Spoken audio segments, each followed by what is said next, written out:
When multiple neurons are stacked together in a row, they constitute a layer. And multiple layers piled next to each other are called a multi-layer neural network. Okay, and this is... All right, and then it shows this is one. So this is the inside of one of those things, one of these things. Where, and then you have the output. Here's the hidden layer. Here are your inputs to the whole system. But here are your input neurons. So then they go X times the weight summed to get the transfer, whatever, activation, blah, blah, output. And that same thing in here. I got you. Okay, so this is a single neuron, and this is a network of neurons. This is a single this is a single neuron, and this is a network of neurons, right? So here is our it. That's within an it. Very good. Okay. So that's an it.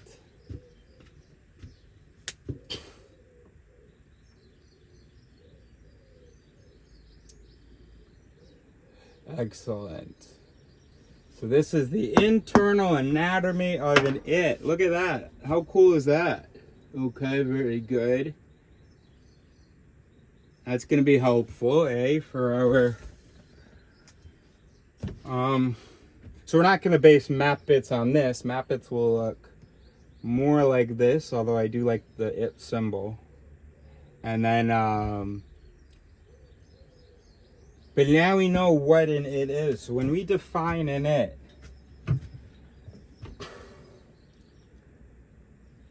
well, so this answers our initial question, doesn't it? So it's like,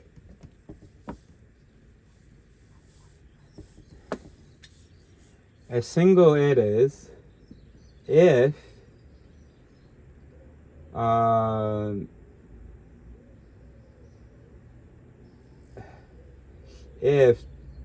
WK1 X1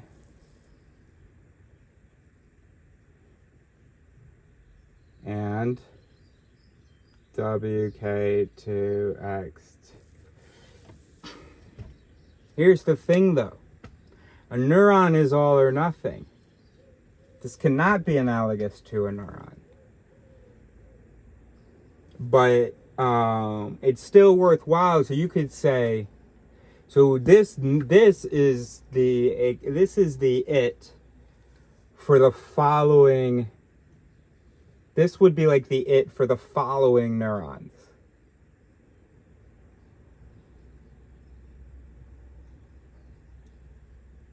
This would be the it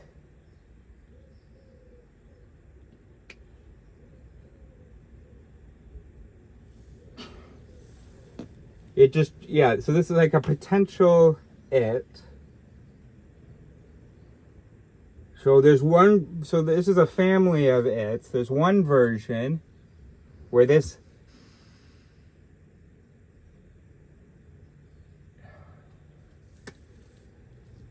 if WX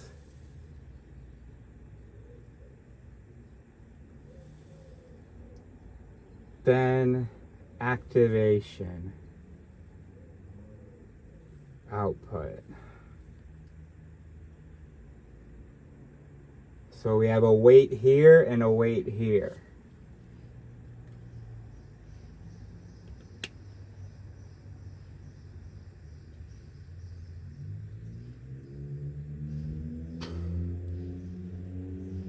All right, I'm tired now, but then the next question is, when they do these, is there a weight for the whole it?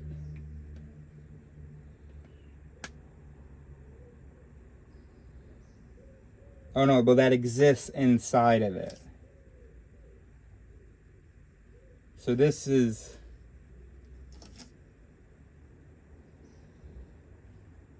and here we have our anti-livery weights, and here we have our equilivery weights.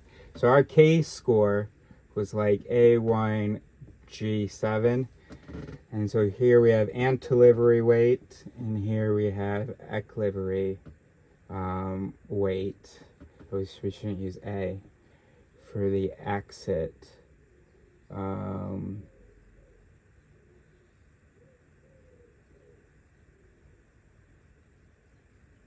We can use I for the inputs, X for the exit.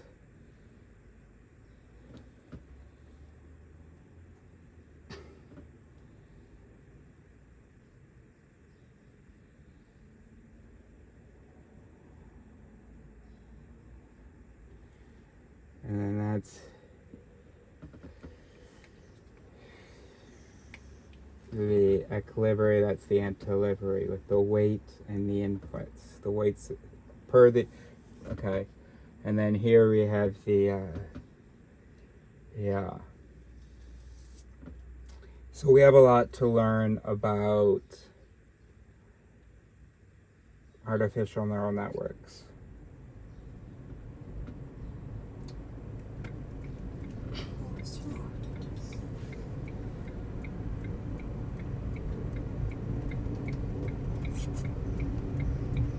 Tu m'envoies la préadresse aussi de...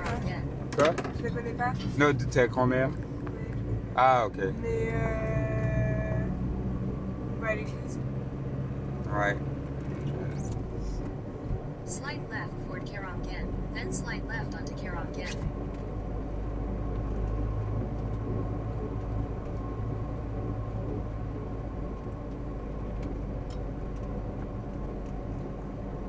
Slight left onto Karangan.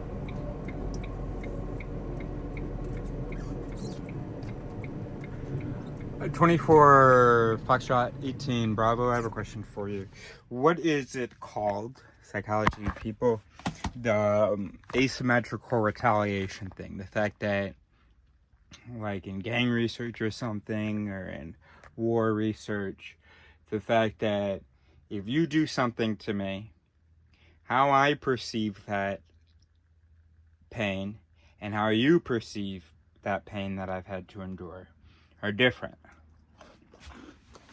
And so then I maybe retaliate according to the amount of slight that I perceive it was.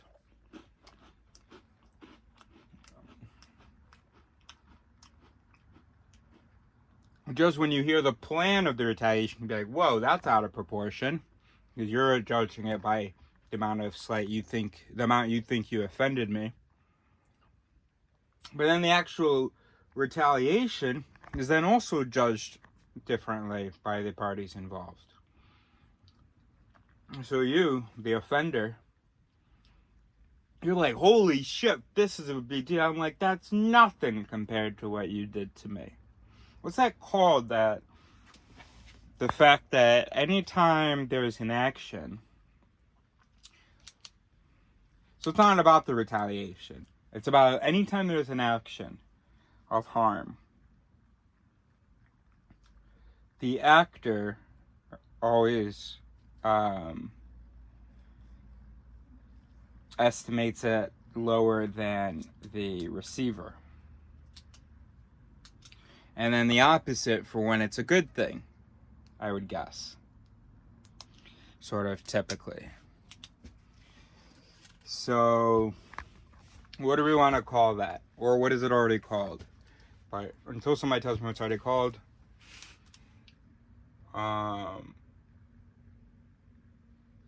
So the agent and the receiver. The subject and the indirect object. The subject and the object. The subject, the doer.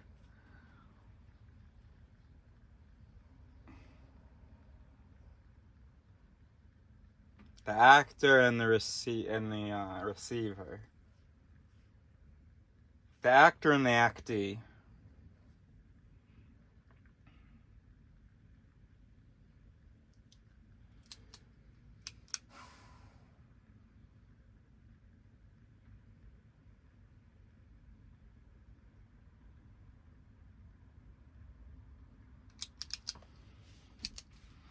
I just need a couple words to phrase this, because of course, whatever we call this principle, it's definitely irrelevant, and you know where.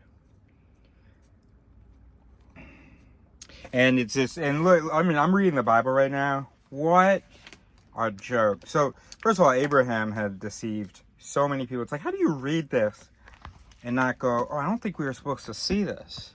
I think this was this story of a terrible, terrible family and their God that protected them against all and destroyed all other humans and favored them over all other humans.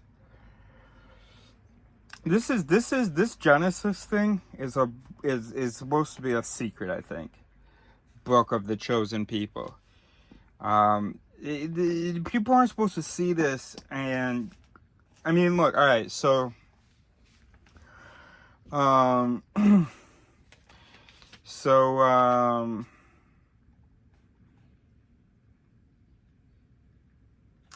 like Jacob, for instance, right?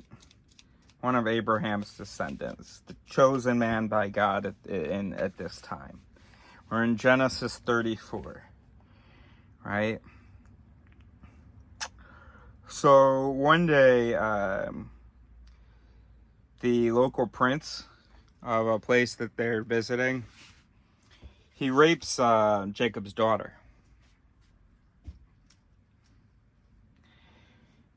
So then they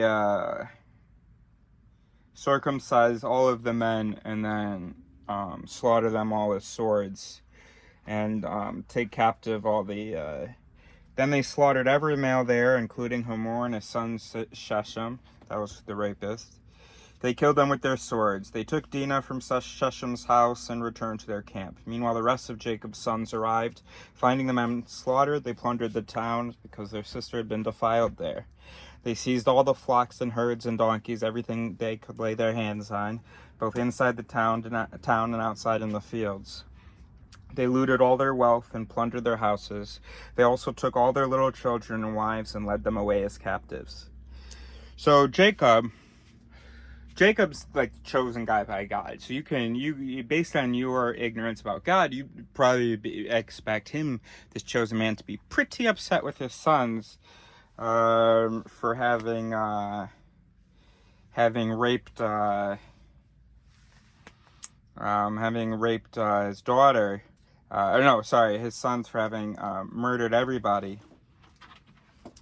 And especially when there's the other talk of rape in here, like their friend Lot, whose 2 daughters raped him in the middle of the night and got pregnant by him. Not to mention, I'm pretty sure there have been chosen people of God that were offering up their women, have your way with her and be happy. I don't know, actually, check that for me. Anyway, got a bit disproportionate. So, I was reading that, and I was like, that's an example of, I don't know what it's called. But you know what I'm talking about now.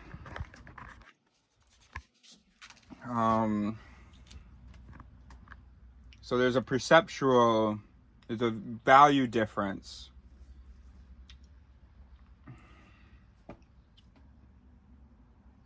So like transgressor, transgressee, evaluation difference.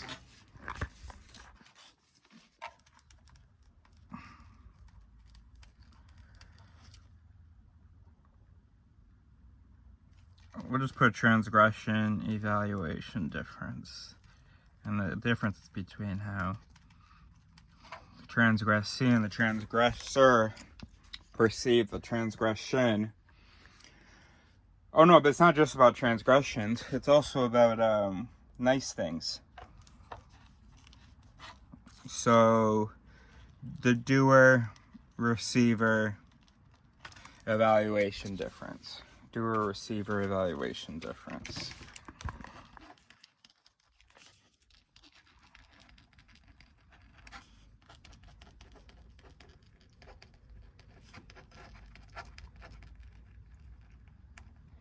Alright, there we go. So anyway, let's get back to reading the Bible by myself. That's too much footage anyway. So, back to Genesis 35. Ils m'ont dit qu'on pouvait partir par là. Okay. Comme ça, on arrivait sur la rue. Oh, on est où? Wow. C'est un secret ou pas? Par là? Oui, Ok. Même Google n'est pas au courant. Ah ouais? Par là. Oui. Ils ont pas indiqué par là. C'est Non, mais il y a des rochers là. Ok. I mean, it's really the endowment effect, isn't it? Also. 24 Foxtrot, 18 Bravo. On va voir. So it's the endowment effect. Yeah.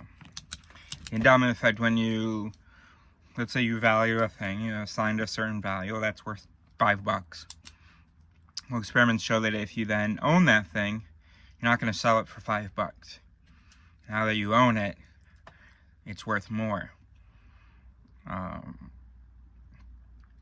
And so you have to haggle, because the value that it is to me and the value that it is to the person who wants it, there's sometimes difference, and they think they're both being logical.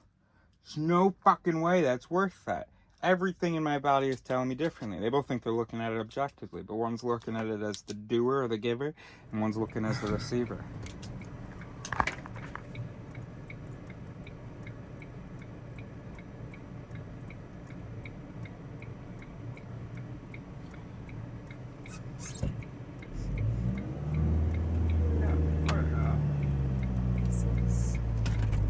Huh? L'essence. Ok. Et je continue par là. Okay. Yo, in some video we talked about the Bible, and then, I mean, recently about how Jacob was like mad. You have ruined me! Because the sons slaughtered a whole village and kidnapped all the women and children. And then God said to Jacob, yo, get ready and move to Bethel and settle there. That's all Jacob and God had to say to his sons, according to the Bible. And then I was like, oh my gosh, this really puts into perspective the whole conflict.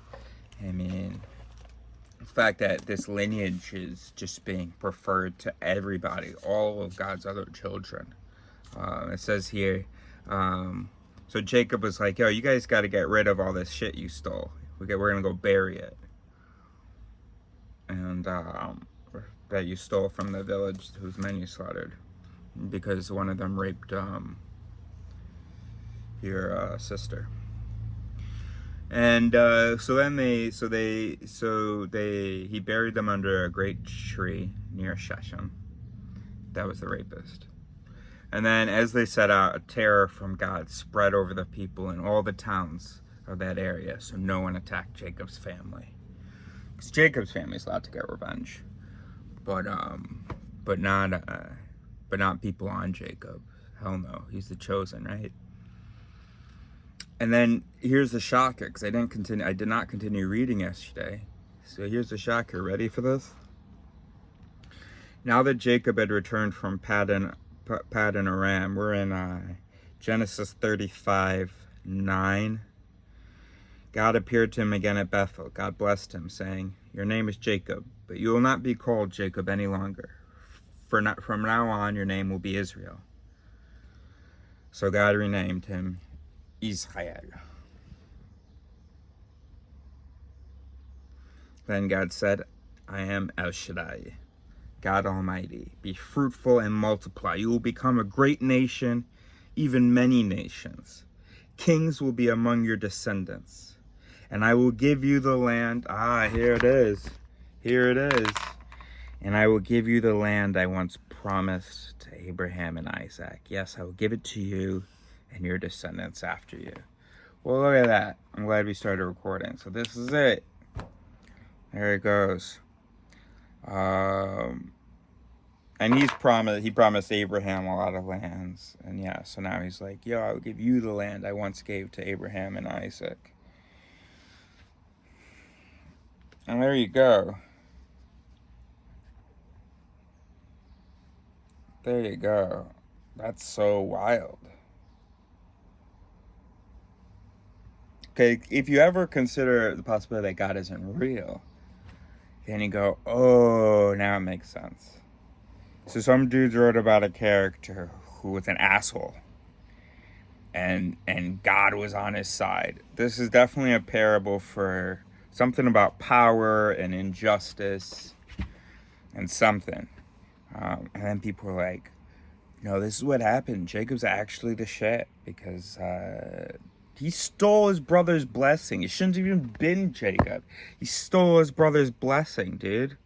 Oh my gosh, so wild. So wild.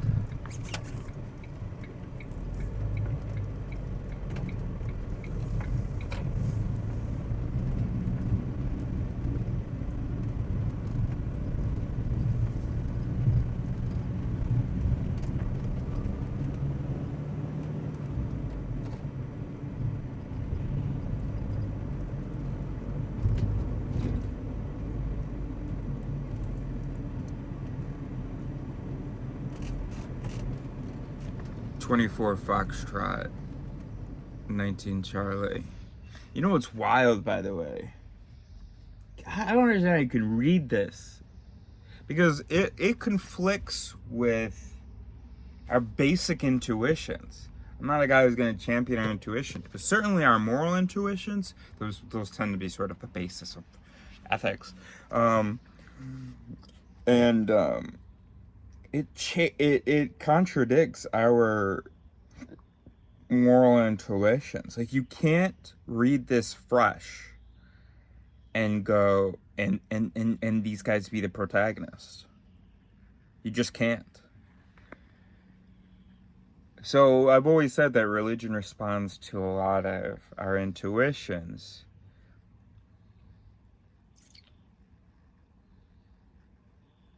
And it does. How would you say that? It responds to our intuitions. It's satisfied. It sings, yeah.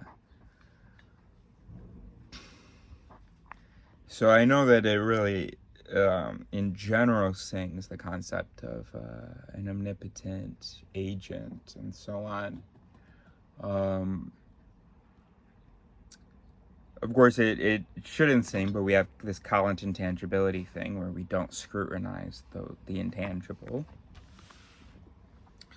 But just this story and morally, you have to already be committed. How is this taught to people? Because aren't there like cartoons of, animations of the Bible? How does it show this stuff? How do you show something like Genesis 34?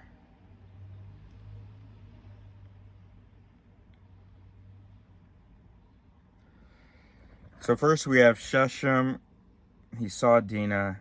He's a local prince. He saw her, he seized her and raped her. But then he fell in love with her, and he tried to win her affection with tender words. He said to his father Hamor, "Get me this young girl, I want to marry her." So then he went to Jacob and Jacob's sons and was like, "Yo, your daughter, your all sister, please let me marry her, I love her." They're like, "Okay, all right, fine. But you're not circumcised. And then, honestly, even if you get circumcised, what about all the other guys? Everybody would have to be circumcised. And then, yes, we'll agree to let you marry our sister." So then all the men got circumcised.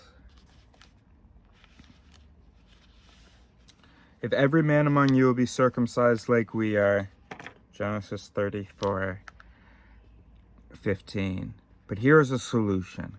If every man among you will be circumcised like we are, then we will give you our daughters, and we'll take your daughters for ourselves. We will live among you and become one people. Then we'll give you our daughters." But this is Jacob's sons. So I guess our daughters and also our sister. Then we'll give you our daughters, and we'll take your daughters for ourselves. We will live among you and become one people. But if you don't agree to be circumcised, we will take her and be on our way. Now they're talking about their sister. So they agreed. And they went to the Hamor and his son Shechem. Shechem was the guy who had raped the sister. But I haven't been getting the feeling that rape's that big of a deal so far in the book. So they go and they explain to the rest of the town people. They're like, yo, these guys are our friends, dudes. Let's invite them to live among us, trade freely. This land can host them. We can have their daughters and let them have our daughters. But only if we all get circumcised. So let's do it. So everybody's like, all right, let's do it. And then 3 days later, when their wounds were still sore, Genesis 34:25, two of Jacob's sons, Simeon and Levi, who were Dinah's full brothers, took their swords and entered the town without opposition. Then they slaughtered every male there, including Hamor and his son Shechem. They killed them with their swords, then took Dinah from Shechem's house and returned to their camps. You're like, oh, bit of overkill. Killed all the men after already circumcising all the men, and they're, okay. Then the rest of Jacob's sons arrived.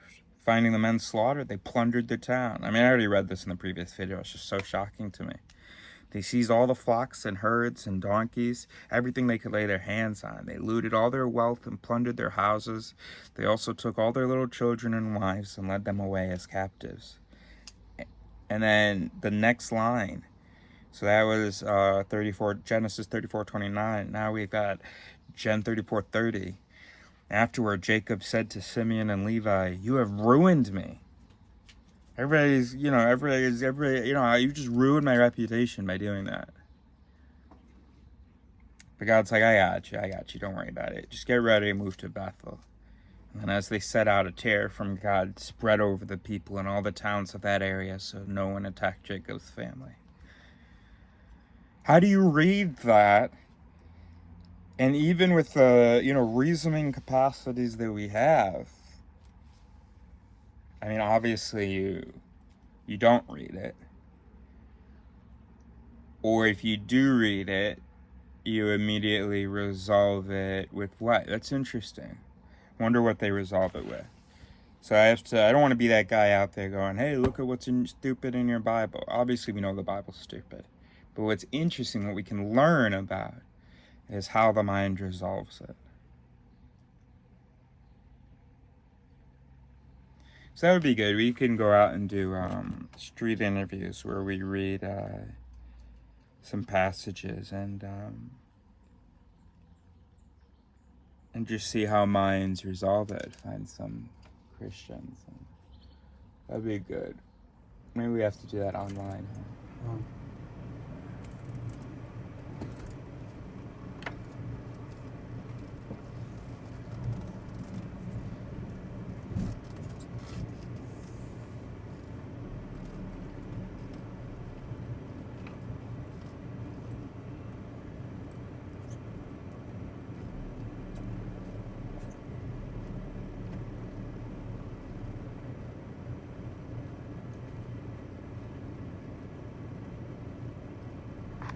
Sure, you know what would have been so cool with the Israeli-Palestine conflict?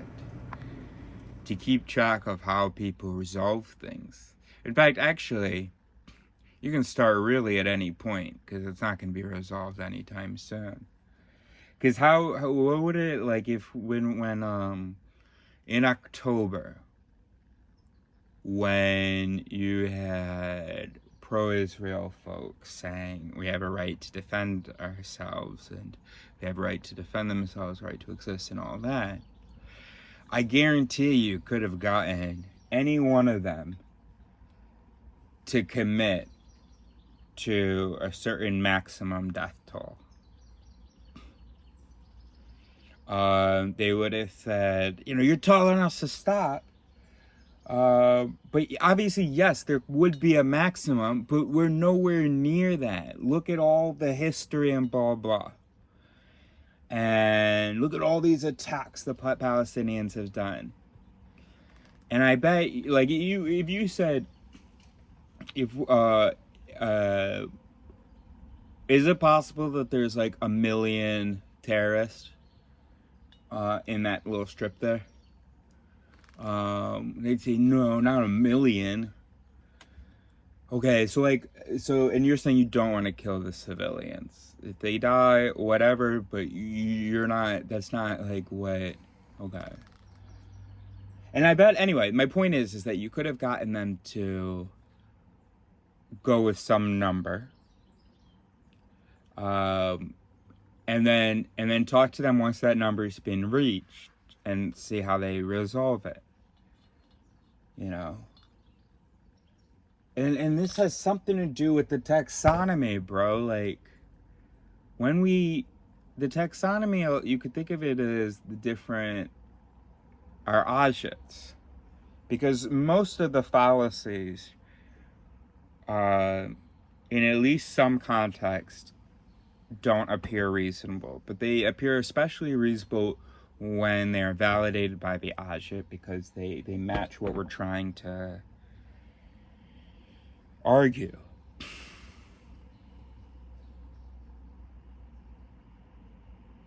And so you can have different directions that people go.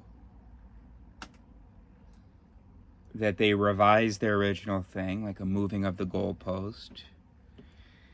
That they reinterpret evidence that they had used in the past, but do it differently this time so that the number's higher. I don't know. We have to, gosh, I don't have anybody to work on this with. So frustrating.